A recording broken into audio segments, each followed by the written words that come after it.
आप सभी को अवगत कराना है कि जनपद संत कबीर नगर के ब्लॉक सिमरियाओं में हाजरा खातून व अन्य के द्वारा कुछ समय पहले 91 शपथ पत्रों के साथ में अविश्वास प्रस्ताव के बारे में डाक के माध्यम से अपना प्रस्ताव भेजा गया था। उसके बाद में ब्लॉक प्रमुख सिमरियावा के द्वारा कुल 75 सदस्यों का शपथ पत्र के साथ में ये पक्ष आया था कि ये सदस्य जो हैं उनके साथ हैं। तो कुल वहाँ पे 121 सदस्य हैं, लेकिन शपथ पत्र हमको 166 प्राप्त हुए थे, जो इस बात को संकेत करते हैं कि वहाँ पे जो शपथ पत्र हैं वो एक से अधिक बार दिए गए हैं। तो इसकी जांच भी कराने के लिए एक प्रशासनिक समिति गठित की गई थी। उस समिति की जांच में ये पाया गया कि लगभग 50 सदस्यों के द्वारा जो शपथ पत्र दिए गए हैं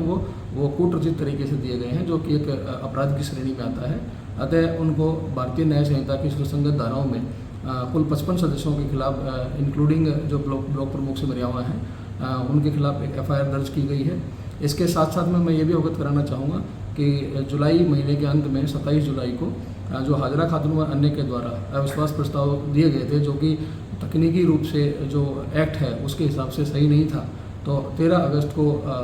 प्रशासन के द्वारा आदेश के माध्यम से उस अविश्वास प्रस्ताव को निरस्त किया गया था,